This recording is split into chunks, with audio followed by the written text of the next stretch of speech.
অবৈধ সংসদের সাবেক ডেপুটি স্পিকার শামসুল হক টুকু এবং সাবেক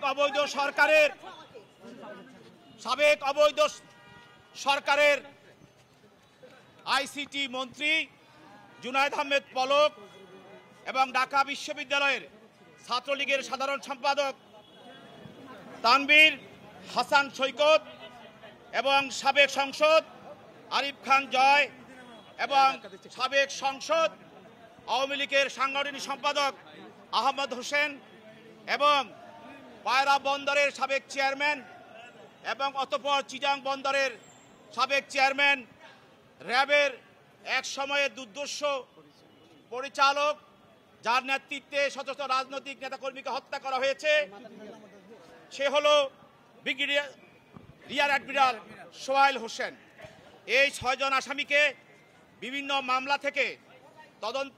মামলা থেকে আজকে বিজ্ঞ আদালতে লালবাগ থানা মামলা নম্বর ৭-৮-২৪ এই মামলায় আজকে তাদেরকে শোন অ্যারেস্ট করা হয় এবং শোন অ্যারেস্ট করার পর তদন্তকারী কর্মকর্তা একটি রিমান্ড পিটিশন দাখিল করে। বিষয়গুলো আদালতের সামনে তুলে ধরার পর আদালত সন্তুষ্ট হয়ে এবং আসামি পক্ষের বক্তব্য শোনার পর এই আসামিদের সবার বিরুদ্ধে 7 দিনের রিমান্ড মঞ্জুর করেন।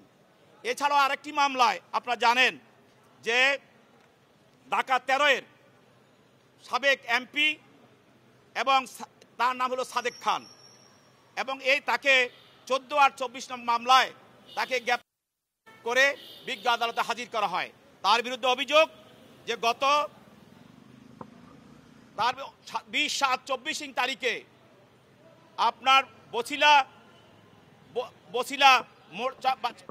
3 রাস্তার মোড়ে 24 বছর বয়স্ক সুজন ভিকটিম হত্যা করা হয়।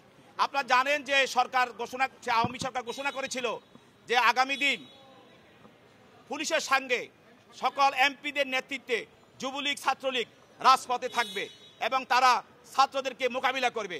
সে সাদেক খান নেতৃত্বে সারা ঢাকা শহরে সকল এমপিরা যেভাবে যুবলীগ ছাত্রলীগ নিয়ে রাস্তায় নেমেছিল এবং সাদেক খান তাদেরও নেতৃত্ব দিয়েছিলেন তার এলাকায়, তখন তার সঙ্গীয় লোকদের গুলিতে এই সুজন নিহত হয় এবং তদন্তকারী কর্মকর্তা এই মামলায় প্রাথমিক তদন্তে প্রমাণ পান যে সাদেক খান তার লোকজনদের নিয়ে গুলি করে সুজনকে হত্যা করা হয়েছে এবং এই হত্যার সঙ্গে আর কারা কারা জড়িত সেজন্য তিনি রিমান্ড প্রার্থনা করেন। বিজ্ঞ আদালত সন্তুষ্ট হয়ে তার 4 দিনের রিমান্ড মঞ্জুর করেন। একটি মামলায় যে ঢাকা বিশ্ববিদ্যালয়ের ছাত্রলীগের সাধারণ সম্পাদক তানভীর হাসান সৈকত তাকে চকবাজার থানায় 2/8/24 মামলায় তাকে নিয়ে আসা হয় এবং গ্রেপ্তার করে নিয়ে আসা এজাহারভুক্ত আসামি সে তাহমিদ মানির রেতুল ঢাকা বিশ্ববিদ্যালয়ের তারই সহপাঠী মেধাবী ছাত্র তাকে পায়ে গুলি করে।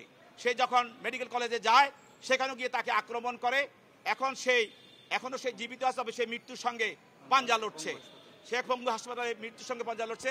এই মামলায় এই আসামির বিরুদ্ধে প্রাথমিক অবস্থায় তথ্য প্রমাণ পাওয়ায় তার বিরুদ্ধে রিমান্ডের প্রার্থনা করা হয় এবং তার বিরুদ্ধে 5 দিনের রিমান্ড মঞ্জুর করা হয়।